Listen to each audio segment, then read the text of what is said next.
Hi, I'm Tyler Austin, and welcome to Follow Your Flow. This is a project where I investigate the idea of flow states, what they mean to me, what they mean to the scientific community, and how they really affect all different parts of our lives. For me personally, I have had this personal mantra that goes, follow your flow. This was inspired by a quote from originally Joseph Campbell, who said, follow your bliss. I really love how simple and profound this quote was, and I've spent many years trying to decipher what is my bliss and how do I follow it. When I think about it, the most blissful experiences I've had have been through traveling to foreign places. I've been through backcountry skiing, I've been through mountain biking. Anything that really pushes me to step outside my comfort zone and overcome a new obstacle. So I really wanted to understand why these experiences gave me such a sense of bliss. So I began researching what these activities have in common. And that is when I came across the science of flow states. Through research, what I realized is that because these experiences included the potential both for high risk as well as the need for heightened focus, they were perfect triggers, as they say, for entering into a state of flow. So have you ever had an experience where you felt in the zone? A time when that brain chatter inside your head just went quiet, your senses heightened, your focus absorbed completely into the present moment of the action you were performing, and your sense of time even might have become distracted or abstracted. Chances are that you're experiencing what is called a flow state. So I personally became aware of the power of flow states through my love for action sports. Growing up, I was always the kid who would try to ride his bike fastest down a hill, ski the steepest run, climb the highest tree, etc. Granted, this drive was propelled by the feeling of adrenaline and the desire to impress friends. However, as I've grown older and I still seek to climb the highest peaks and take the greater and greater risks for the feeling they induce, I've realized that there is more driving my risky antics than ego, fame, and adrenaline alone. I've struggled with anxiety and depression most of my life, but when I clip into my skis and carve my way downhill through the snow, dodging trees left and right, my worries drift away in the cold breeze, and I feel a sense of euphoria and joy that I had all but thought was lost and had no hope in finding again. There is no thought, there is no ego, no past, no future. There is only now when you're in the flow state. A feeling of being one with the mountain and one with everything. So I recently discovered that what I was experiencing was actually a flow state, and that by far I was not the only one. Researchers have recently been working alongside action sports athletes in order to study the way in which flow states are induced and how the neurochemistry of the brain works during these moments of peak performance.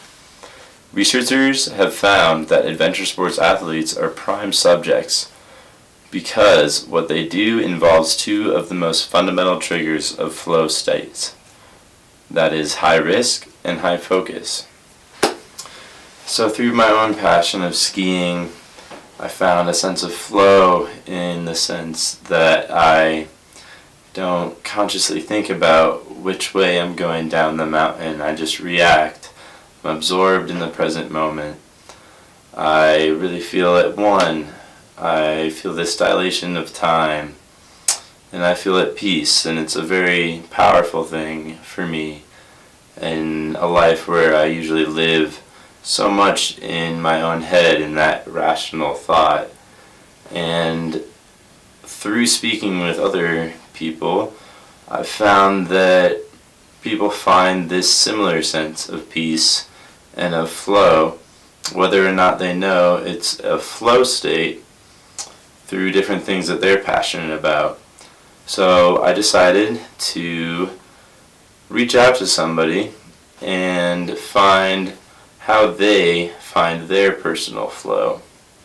So in this case, I reached out to my friend Lainey Phillips, who is an amazing slackliner, very passionate woman, and I asked her if she would tell me why she loves slacklining, what it is, and maybe give me a few tips on how I might be able to find my own flow within slacklining. Here we go.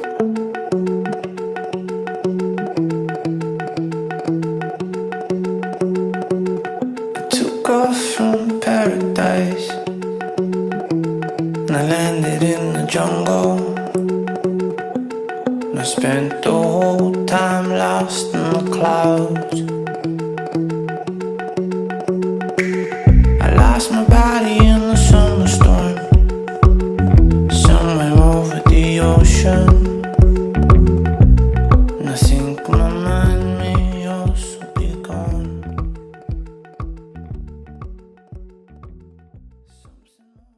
And here we have the tension side. So got a line locker with carabiner. Gonna take it, grab it, put it through a carabiner on the anchor, bring it back around, loop it through this guy, create a little bit of a pulley system to make tensioning easier. And then this is a basic friction rig or primitive rig. So you'll take the other part of the line, slip it into the carabiner, and then underneath of that first bite that we put. And then the friction is basically just gonna hold the line in place. And when you tension it, you can just pull it, and then it'll save your progress like that. I just like using towels for tree protection. So you'll put a little bit of tension in your line so it holds the anchors up. And then just kind of get in there, and you can use a towel, blanket, old t-shirts, stuff like that. Just something to prevent friction against the bark. And then it also ends up protecting your webbing as well. Always use tree protection. Always use protection.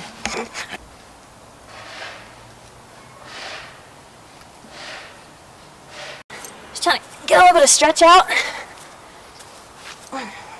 And then we'll re-tension it. That was pretty tight.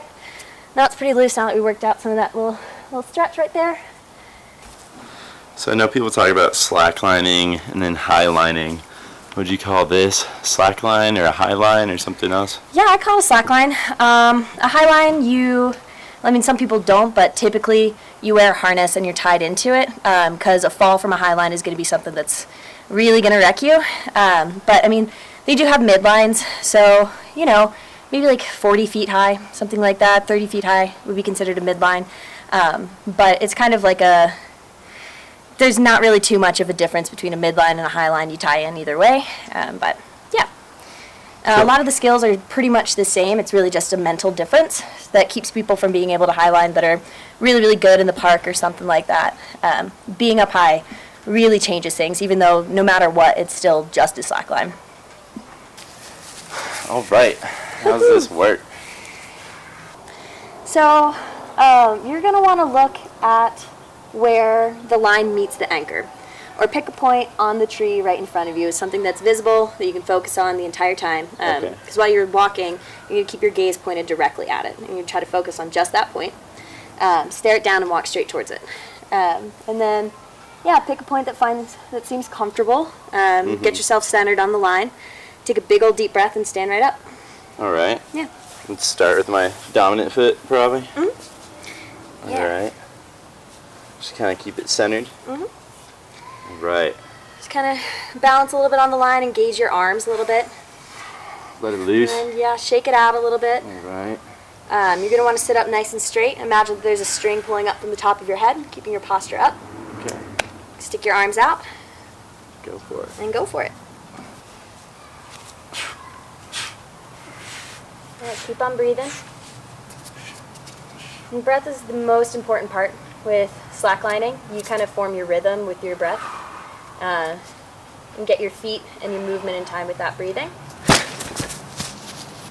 So your legs are going to be like shock absorbers, kind of. So as you're moving down the slack line, there's going to be a lot of movement that's coming back at you. So having those loose legs, it kind of helps your body move with it instead of against it. Gotcha. Mm-hmm.